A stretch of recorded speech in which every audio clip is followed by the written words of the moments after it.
What's up everybody, it's your boy David again and I'm back with another video today. If you guys are new to my channel, please do subscribe to my YouTube channel, like the video and comment down below.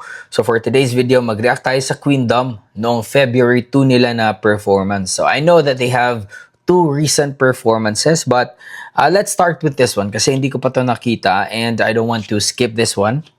So ang title nito or caption is Divas of the Queendom touches many broken hearts with their OPM medley. So, live on All Out Sundays. So, sa nakikita ko, mukhang wala si ngayon wala pa rin si Julie Ann. So, 6 lang sila. And also, Miss Aisel, wala pa rin. Regardless, i-react natin to. So, i-follow nyo ako sa Facebook, sa TikTok, and sa Instagram if you want more videos from me. Okay? Let's begin.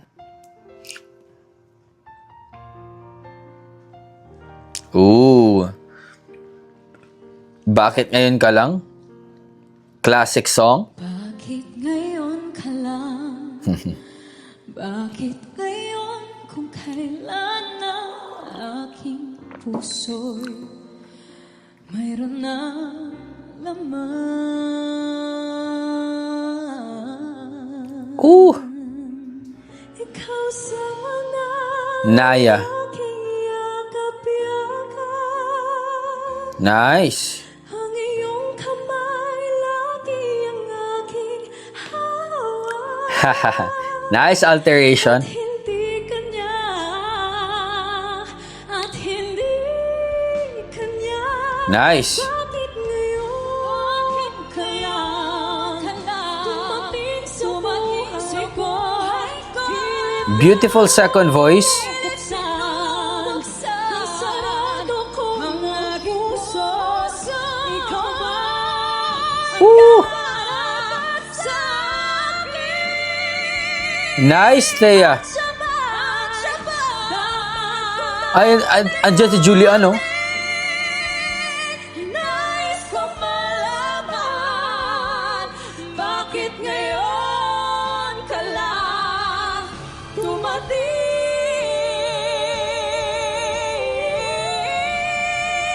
Nice.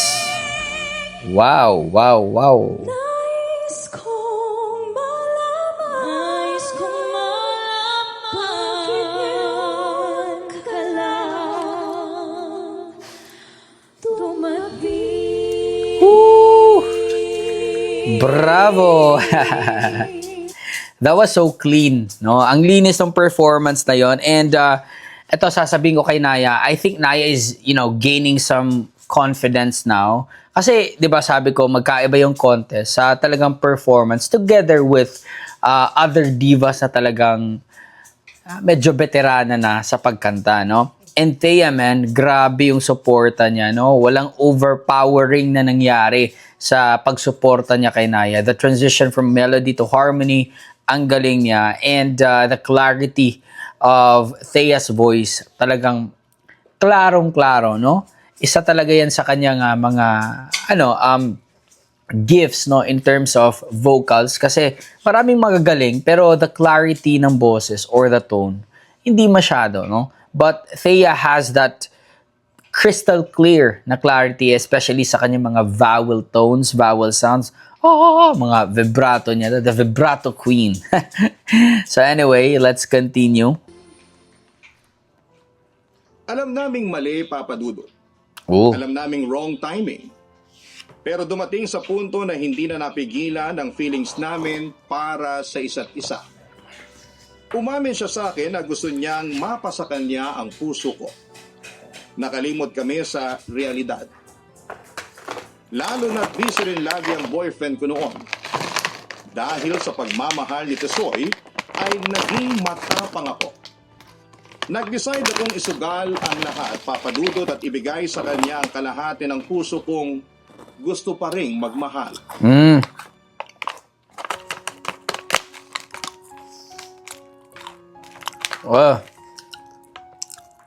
Mahal ko o mahal ako? Jessica? Pero sa buhay ko at ako ngayon ay kailangan ang mamili. Isa lang ang maaari. Alam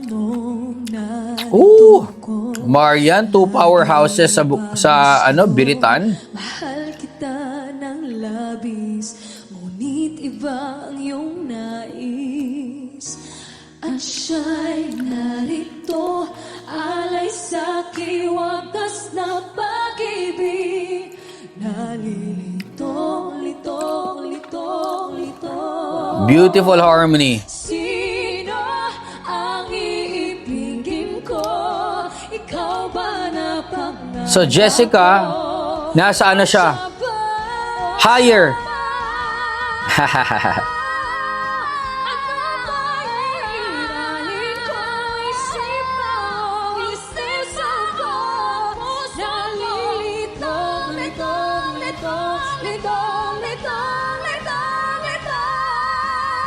Woo! Sino ang pipiliin ko?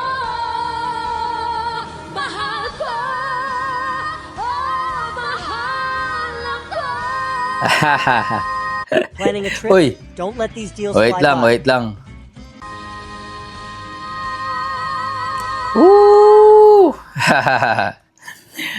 That was so sudden, no? Yung biglang pagtaas. So the dynamics was clear though. Yung, slow, mellow, and then bang. No? It was a very short, I think it's under 2 minutes na part or na performance of these two powerful divas, no? But that was so sudden na talagang mapapahawa ka sa upuan mo. No? So if napansin nyo, every time silang dalawa magsama or every time si Jessica ay may ka-duet tapos yung kanta nila is quite, yung parang biritan talaga, siya talagang nasa higher octave or binibigay talaga sa kanya yun because that's the forte of Jessica. Now, when in terms naman sa finesse, I think arguably Marian is much more or better in terms of finesse, no? From low to mid to high. I'm not saying Jessica is not, but I think better, no? In terms of that. So, if you want an aggressive, powerful biritera, go for Jessica. But if you want a medyo laid back and medyo, Marian is still a powerful biritera, but the way they talaga, yung the way na yung timbre nila or paghagod nila sa high notes, mas merong finesse kay Marian, no? But both are powerful and great singers. Papadudod para akong binulag ng maling pag-ibig. At akala ko ay kaya ko itong panindigan, pero isang araw, kinumpronta na ako ng boyfriend ko. Nakatanggap daw siya ng anonymous na message na may kalakip na mga ebidensya ng relasyon namin ni Tisoy office mate. Tumigil ang oras at lumuho ang mundo sa isang iglap. Ang cheater pala, yung babae. Kinailangan kong magdesisyon. Sa dulo ng lahat ay alam kong mas mali kapag pinili ko si Tisoy. Aaminin ko na hanggang ngayon sa katahimikan ng gabi ay naiisip ko pa rin siya, Papadudod. Hinahanap ko pa rin ang yakap niya. Pero hindi na ako pwedeng maging sakim. At kailangan ko na siyang palayain. Papadudod, tama bang naging desisyon ko? Tama bang naging desisyon ng puso kong litong-lito? Nagmamahal, hindi ayos in love.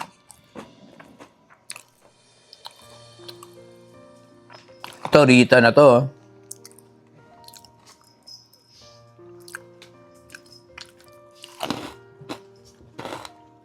Kahirap palang ibig sa di tamang Very classy talaga. bahagi. Ngayon ko lang natagpuan ang isang katulad mo. Sana nung pa kita I love this duo. kilala, sana noon parehas to. Malilinis, tsaka may control talaga. Ay balaya pa magmahal. Bukas na kita mamahalin. Woo! Sabay sa Beautiful. ng ating mga puso.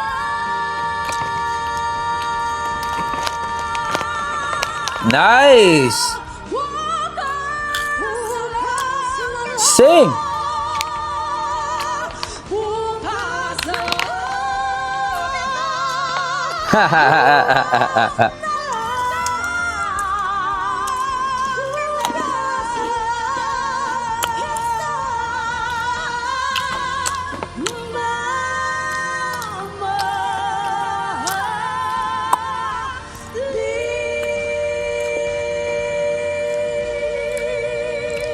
Woo!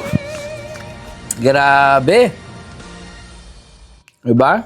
Uy, ads na naman. Okay, diba? Sabi ko sa inyo, both are sobrang malilinis kumanta and both have much control over their voices.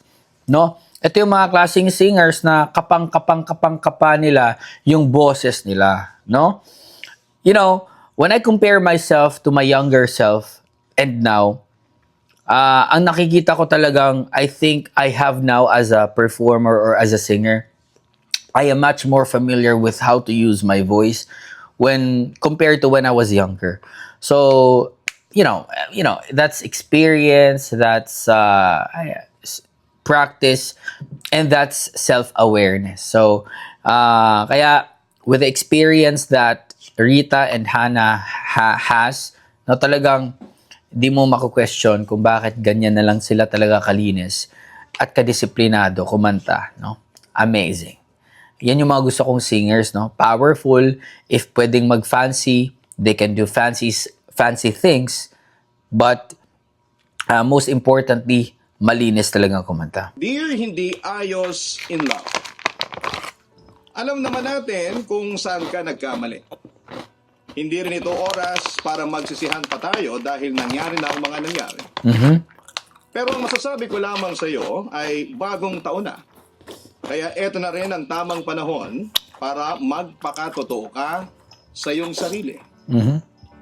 Tama bang magstay sa relationship dahil sa pagsisisi?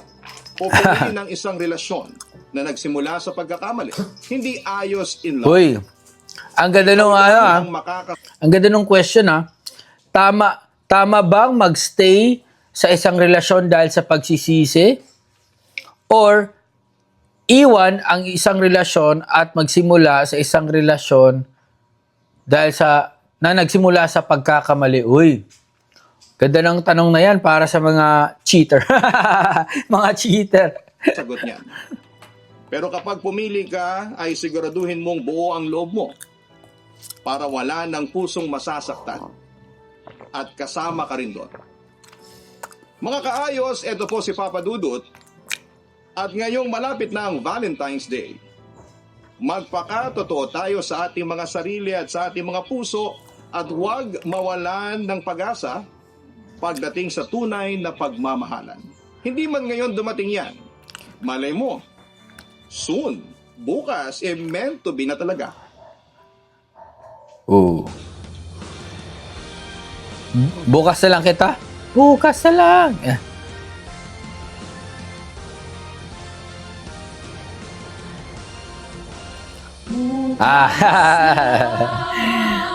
Di ba sabi ko? Ali. Sabay ng ating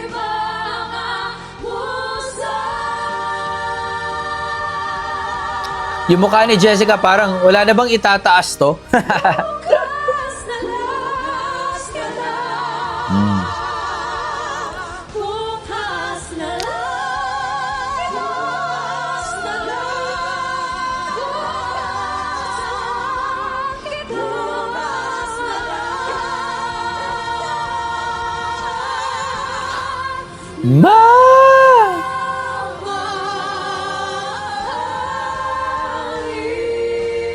Eh, galing. Nice. Oh, 'di ba? Malinis. Andun pa rin yung power, andun pa rin yung biritan, no? Walang sapawan, no overpowering. Ito yung maganda sa Queendom, no? Kasi pag sinabi mong bardagulan, although nagbabardagulan sila in some performances, pero makikita mo yung respeto sa bawat singer, no? Kasi may bardagulan naman na like competition setup, no? May mga singers na kapag hindi naman competition, so they are aware na pwede kayong mag-show off, no, mag-showdown, but with respect na walang sobrang sapawan. Sa contest naman, they're allowing contestants to do things nga, just be yourself, and if you want to overpower the other, then go ahead if kaya mo, ganon. But sa Queendom, balance, no? May respeto. And the arrangement, as always, superb. Balance, no? And their parts were very clear. And sasabihin ko ulit, Naya is gaining some confidence, no? Performing with the Queendom, together with the Queendom Divas. So that's a positive, note for this one. And ano pa ba? Jessica, magaling. Hannah, magaling. Rita, so classy. Marian, finesse. Itong si Vibrato Queen, si Thea, no? Magaling talaga. And yeah, I think that's it. And it was a well-arranged and well-performed na OPM medley. So, nice. Good job. So, i-comment nyo kung nag-agree kayo sa akin. Kung hindi naman, then still comment down below. And yeah, we can discuss whatever disagreements or sentiments you have sa akin ding reaction. So that's it. Hope you guys enjoy the one. Peace out, everybody. Much love. Stay safe. And God bless you all. Peace.